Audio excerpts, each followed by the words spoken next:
어떤 분이 횡단보도에 서 있었는데요. 아시는 분은 아니었습니다. 옆에 서 계셨어요. 횡단보도 불이 파란색으로 바뀌니까 그분이 건너기 싫네 저놈의 파란색 이러시더라고요. 그 정도로 우리 국민들이 지금 증시로 스트레스를 많이 받고 있습니다. 오르락 내리락 정말 어려운데요. 개미들의 주식 작전 타임, 이분이 친절하고 날카롭게 그래도 길을 좀 밝혀주실 겁니다. 신호등을 켜주실 겁니다. 머니 네버 슬립 팀장입니다. 오진석 마켓 에디터 전화로 연결되어 있습니다. 안녕하세요, 팀장님. 네, 안녕하십니까. 굿모닝입니다. 머니 네버 슬립 이름이 좋아요. 돈은 잠시하지 않습니다. 예, 팀장님은 주무셔야죠. 저는 열심히 장을 보고 시청자분들께 좋은 이야기를 좀 해드려야 되기 때문에 계속 노력을 하겠습니다. 잠시 후에 주무시는 걸로 하고요. 네, 먼저 지금 또 트럼프가 그 실리콘 그러니까 반도체 재료에 대해서도 관세 매기겠다 이런 악재를 쏟아냈습니다. 물론 120일 뒤긴 한데요. 어제 코스피도 무너졌어요. 간밤 뉴욕 증시도 보면서 호르무즈 때문에 또 소폭 하락했고 불안합니다. 전반적 흐름 좀 말씀해 주시죠. 일단은 어제 코스피 상당히 많이 무너졌기 때문에 뉴욕 증시부터 좀 말씀을 드리면 걱정을 좀 하신 것보다는 좋았다. 네. 다만 3대 지수는 모두 내린 채 마감이 됐다라고 말씀을 드리겠습니다. 다우가 0.85%, S&P 500이 0.2%, 나스닥이 0.06% 하락 마감했는데요. 네. 일단 이번 주에 S&P 500하고 다우가 이제 사상 최고가를 경신했기 때문에 차익 실현 물량이 나오는 모습 보여줬고요. 국채 금리가 또 오르는 반면에 장 초반에 밀리기도 했습니다. 다만 오후 들어서 오후 한 2시부터 미국 기준으로 저가 매수세가 들어오면서 낙폭을 회복하는 모습이었는데 어제 이제 실적 내놨던 샌디스코와 웨스턴 디지털이 워낙에 많이 빠졌기 때문에 양전을 하는 데는 실패를 했습니다. 예. 결국에는 오늘 미국 고용 보고서를 좀 봐야 된다 이런 얘기가 나오고 있고요. 미국 자체는 오늘 거래량이 상당히 적으면서 관망세가 느껴지는 미국 증시였습니다. 예, 거래량이 적고 관망세다. 지표들이 조금 더 나와야 확인할 수 있는 부분도 있는데 움직임을 보면 좀 복잡해요. AMD가 또 워낙 많이 빠졌기 때문에 좀 상승인가 싶기도 한데 또 다른 종목들을 보면 밀리다가 만회하고 이 흐름은 좀 갈팡질팡이거든요. 왜 그런 겁니까? 예, 일단 필라델피아 반도체가 속스죠. 결과적으로 0.3% 정도 오르긴 했는데 이걸 좀 들여다보면 말씀 주신 것처럼 엇갈리는 분위기가 좀 나와요. 이게 샌디스크와 웨스턴 디지털 때문인데 대표적으로 이제 USB 메모리 만들고 SSD 카드 만드는 곳이잖아요. 그렇죠. 어제 실적 발표하면서 매출 가이던스, 전망치에 대한 우려가 상당히 좀 많이 부각이 됐습니다. 그래서 너무 보수적으로 잡은 거 아니냐 이런 얘기가 나와줬는데 근데 또 다른 반도체 장 전체를 보면 AI 프로세서는 확실히 이 수요가 아직은 멀었다 남아있다라는 얘기가 좀 나와주면서 반등을 했고요. AMD 같은 경우는 지금 실적에서도 서버용 CPU, GPU 그리고 차세대 플랫폼이라고 불리는 헬리오스라는 것을 이제 본격 출하한다고 예고했기 때문에 이런 측면에서 반등했고 시장이 꺾인다는 거 상당히 우려에 불과하다는 평가가 나와주고 있습니다. 샌디스크나 웨스턴 디지털 얘기도 해주셨습니다만 중국이 DUV도 개발을 했고요. 또 창신 반도체 CXMT가 굉장히 많은 성과를 내고 있다라고 해서 나중에 이런 이른바 그냥 저장하는 단순 이 메모리 반도체들은 상당히 나빠지지 않을까라는 우려도 있습니다. 장기적인 얘기인데 이 부분은 어떻게 평소에 판단하고 계세요? 일단 뱅크 오브 아메리카와 지금 트렌드포스라는 언론사 이런 것들의 자료를 보면 이 메모리 특히 이제 낸드 플래시의 가격 상승세 자체는 이제 올해 상반기를 끝으로 점차 둔화된다는 것은 나오고 있습니다. 다만 우리 삼성 SK도 이 메모리 쪽으로도 여전히 하고 있지 않나요? 맞습니다. 여전히 그 관련된 메모리 사업을 하고 있는데 물론 비중은 일반 HBM이나 그다음에 D램에 비해서는 적기는 하지만 여전히 하고 있고요. 근데 가격이 막 떨어져서 이게 시장을 교란하는 수준까지 간다 이런 평가는 나오지 않고 확장세는 계속 간다 이런 얘기들이 있기 때문에 이 점을 더 주요하게 보면 좋을 것 같습니다. 예, 이런 걸 궁금하고 여쭤보는 이유가요. 도대체 그럼 우리 시장은 어제 왜 그렇게까지 빠졌나? 이게 병동성 때문에 지금 정치권도 싸우고 있거든요. 어떻게 보세요? 예. 정치권에서도 단일 종목 레버리지 가지고 지금 정책실장 책임져라 막 이러고 있죠. 예.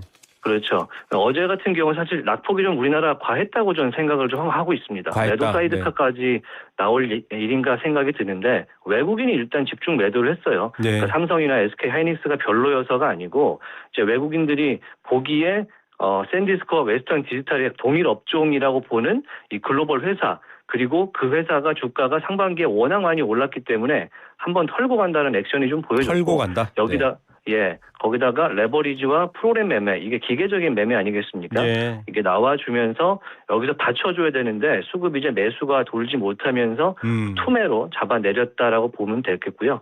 여기에다가 뭐 여전히 삼성 SK가 비중이 코스피에서 워낙 크기 때문에 예. 이 하이닉스가 10% 빠질 때 이게 버티기가 쉽지 않았다 이렇게 보면 좋을 것 같습니다. 맞습니다. 우리가 막 급격한 상승기에도 보면요. 외국인들이 차익 실현 때문에 막 팔 때 개인들이 어마어마하게 사면서 시장 가격을 지탱하는 모습이 있고 했는데 지금 이제 그런 순환이 조금 덜 약해진 상황이고 덜해진 상황이다 이렇게도 읽혀지기도 합니다. 예. 지난번에 저희가 JP 모건 얘기도 했고요. 이번엔 또 골드만삭스가 코스피 12,000까지 간다. 이거 보면 또 많은 분들이 이렇게 얘기합니다. 버텨야지. 그렇게 얘기하시거든요. 그런데 예. 이게 무슨 근거야. 그냥 좀 이 증권사나 금융사는 계속 시장 참여자 유도하려고 하는 말 아니야? 이런 의구심도 있습니다. 어떻게 봐야 됩니까? 맞죠. 뭐 기관 입장이 분명히 들어간 그런 12,000포인트 전망이라고 봐야 될 것 같고요. 하지만 전망은 또 전망으로 봐야겠죠. 방향성은 맞지만 내용으로 봤을 때는 당장 오늘 올라야 되는 요인까지는 좀 어렵다라는 겁니다. 일단 골드만삭스가 보는 우리 증시는 실제 이제 펀더먼털보다 너무 공포가 반영돼 있는 반영돼 있는 그런 시장인 것 같다라고 얘기가 공포가 좀 됐고요. 과도하다 이렇게 보시는 건가요? 예, 과도하게 반영됐다라고 실제 리포트에 써 있더라고요. 예. 그리고 이제 급락세 같은 경우는 메모리 가격 상승세 둔화가 하반기에 있기 때문에 여기에서 패닉셀이 나온 거, 레버리지 ETF의 정책적인 요인 이런 것들을 좀 지적하는 부분이 있었습니다. 다만 12,000이라는 큰 숫자를 불러준 만큼 긍정적으로 보자면 이제 장기적인 우리나라 기업의 이익 성장세가 상당히 견조할 가능성이 있고 네. 여기에 뭐 우리나라의 증권 관련된 정책이 상반기에 좋은 게 있었기 때문에 메모리 공급이라든지 이런 우려들을 해소할 만하다 이렇게 평가가 나와주고 있고요. 예. 반도체만 가면 안 되기 때문에 그렇죠. 방산이라든지 조선, 금융, 건설, 유통까지 이제 반도체에 이어서 순환이 돌 것 같다라고 이제 골드만삭스는 얘기를 했습니다. 그 말씀 나와서 오늘 기사가요. 금화산에 좀 집중해라. 삼전 하이닉스에 너무 몰려서 지쳐있는 분들 금화산 보라. 뭐야 이러고 봤더니 화산이 아니고요. 금융, 화장품, 산업재더라고요. 그쪽으로 좀 관심 주셔야 되나요? 우리 투자자분들? 뭐 K컬처 관련해서 지금 계속 외국인들이 많이 사간다 이런 얘기 나와주고 있고 마녀 공장이라는 브랜드가 미국에서 지금 1등 아니겠습니까? 네. 뭐 그런 판매세를 봤을 때 확실히 코스메틱을 봐야 되는 요인이 될 것 같고요. 코스닥 쪽에서도 사실 확실히 좋았던 게 이제 바이오가 엊그저께 화이자가 미국에서 실적 내면서 네. 같이 맞춰서 올라가는 그런 측면들 이제 K뷰티가 K바이오로 옮겨가는 흐름들이 좀 나와준 측면이 있기 때문에 같이 좀 보시면 좋을 것 같습니다. 네, 코스닥의 분위기는 또 바이오가 이끄는 부분이 있었다고요. 앞서 얘기된 거 그 트럼프의 반도체 소재 관련 95%가 중국에서 생산되긴 합니다만 그 폴리실리콘 관세 악재로 뭐 단기간에 영향을 미칠까요? 어떻게 보십니까?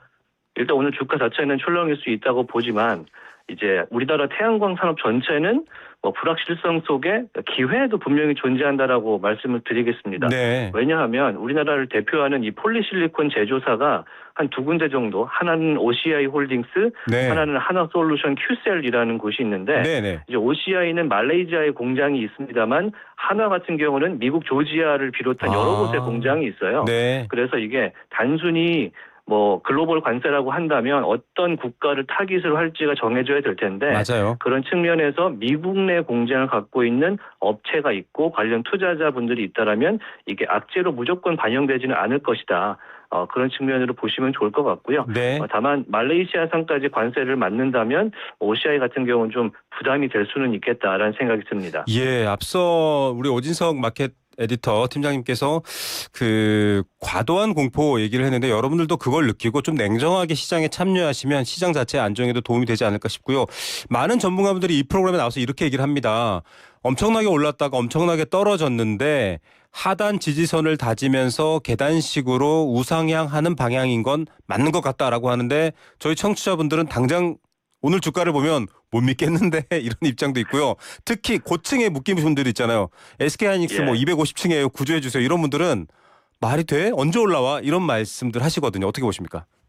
일단 SK하이닉스 저도 좀 좋은 반등세가 나왔으면 좋겠다라는 생각이 들고 있고 ADR도 계속 보시면 좋겠지만 오늘 반도체 오르면서 상당히 좋은 초반 분위기를 좀 겪을 수 있겠다 생각이 듭니다. 다만 이것들이 어제 빠진 만큼의 이거를 메꾸려는 움직임으로 보이고 이것들이 오후까지 번지는지를 보셔야 될 것 같고요. 예. 외국인의 순매수가 어느 정도 들어오는지 혹은 매도를 하더라도 이것이 대규모로 들어오는지 이것들을 좀 살피시면서 네. 미국의 이제 마감 시황과 우리나라 장 초반의 분위기를 같이 보시면 좋을 것 같습니다. 맞습니다. 내가 좋다라고 하더라도요. 팔아치울 이유가 있어서 팔아치운 사람들이 과도하게 몰리면 또 시장은 조정받습니다. 그 흐름도 늘 잘 읽어내시면 좋을 것 같습니다. 오늘도 역시 답답한 경제 증시 상황 아주 시원하게 풀어주신 머니 네버 슬립. 하지만 오진석 팀장님은 주무셔야 됩니다. 오진석 팀장이었습니다. 감사합니다.